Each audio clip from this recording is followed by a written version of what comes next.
Hello students, today we are going to start with the second chapter of physical chemistry, that is solutions and colligative properties. Now when I say solution and colligative properties, हम लोग chapter में सबसे पहले start करेंगे with the term solution. Now when I say solution मतलब क्या होता है, जब आप दो substances या दो और उससे ज्यादा substances को mix करते हो तो we get a solution.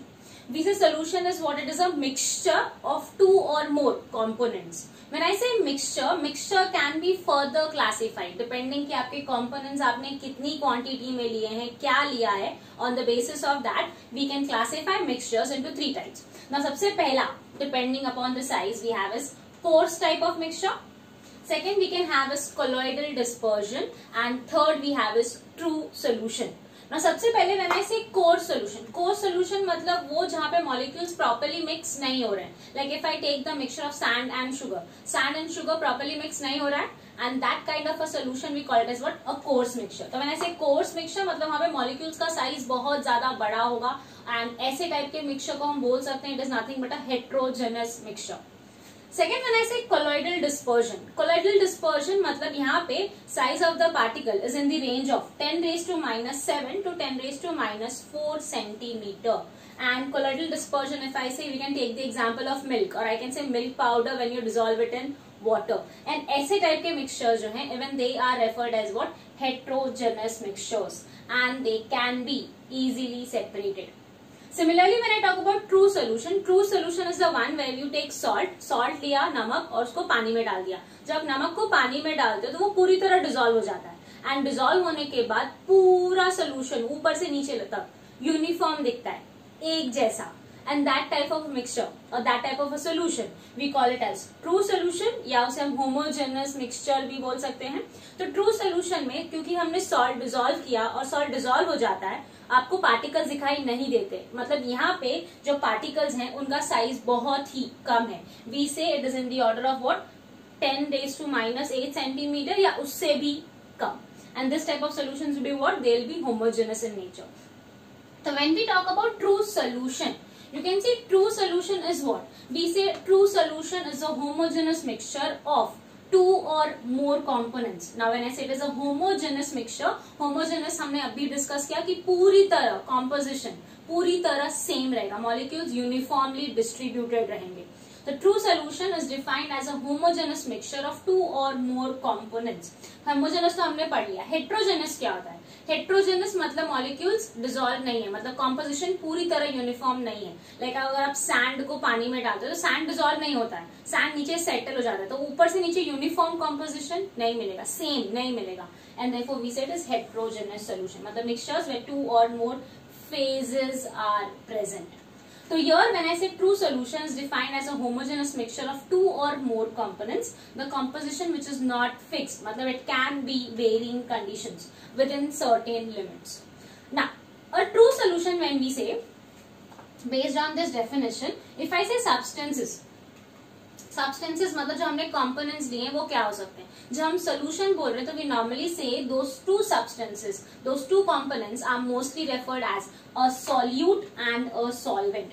Solute and solvent जैसे मैंने बोला salt in water, तो salt को हम क्या लेंगे, solute, and water को हम क्या लेंगे, solvent. क्योंकि solute is the one which is present in smaller quantity, solvent is the one which is present in the larger quantity. मतलब ये major part होता है solution का, जबकि ये जो है वो smaller part रहेगा क्योंकि इसकी quantity क्या रहेगी, कम. तो if I say solution, it is consisting of two main components, one is solute and the other one is solvent. So you can write down the notebook में name of the chapter solutions and colligative properties. आप सबसे पहले लिख सकते हो true solution, definition, and then you can write down what is a solute and what is a solvent.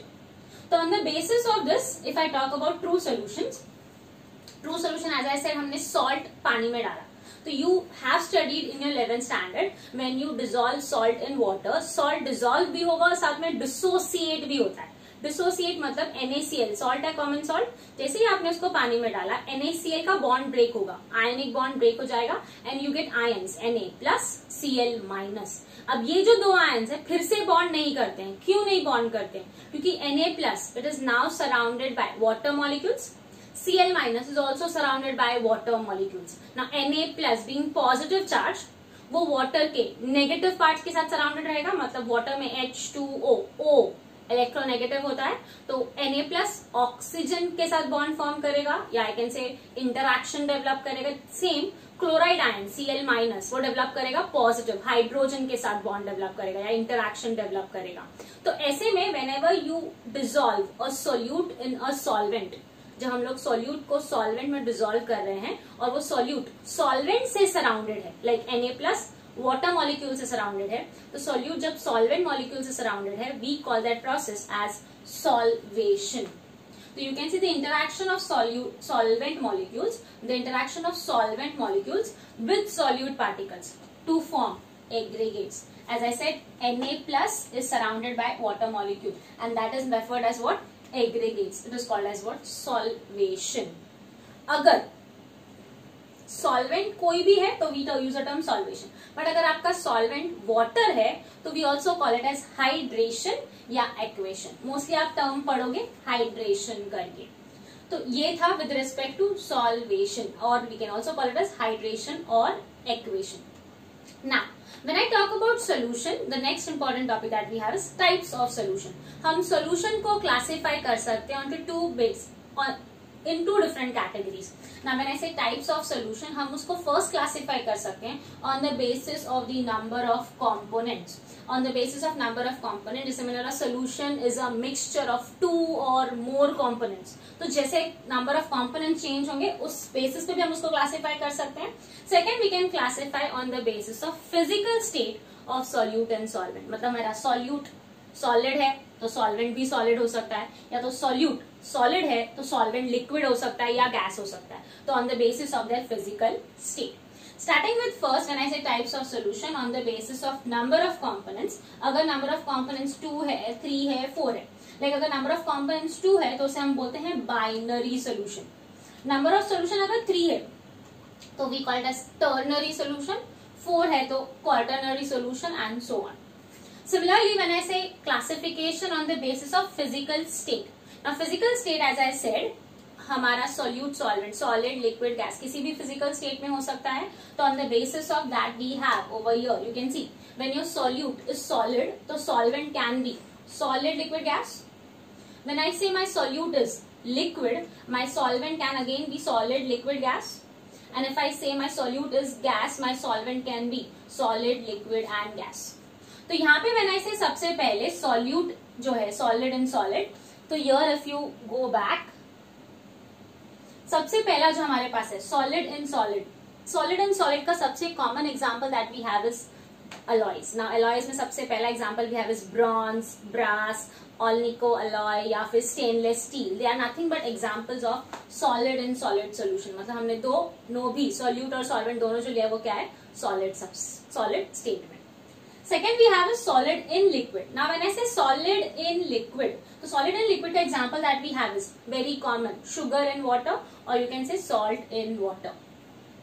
Third, we have solid in gas. Now, solid in gas के लिए हम लोग dust particles in air भी बोल सकते हैं, या smoke particles in air भी बोल सकते हैं. उसके अलावा you can see over here we have iodine in air. Iodine is a solid substance. If it is present in air, we call it as solid in gas solution.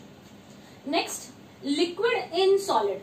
Liquid and solid के लिए we have mostly the examples of amalgam. You have mercury with metals like mercury. When we have sodium amalgam, if I say मतलब sodium and mercury. Zinc amalgam मतलब zinc and mercury. So they are referred as nothing but amalgam. Next, liquid in liquid. Liquid in liquid, you can see we can talk about mixing of any two common liquids, like you can have ethanol with water, right? Ethanol, when you mix it with water, you get a homogeneous solution. Next is liquid in gas. Now liquid in gas का example we have common over here, that is chloroform in water. When I say gas in solid.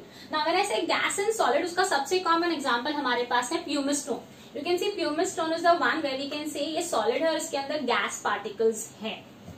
Next is gas in liquid. Now gas in liquid हमारा सबसे common example for day to day life is your carbonated beverages, Coca Cola, Pepsi, ये सब. इसके अंदर हम लोग क्या बोलते हैं, कार्बन डाइऑक्साइड गैस को हमने प्रेशराइज करके डिसॉल्व किया है.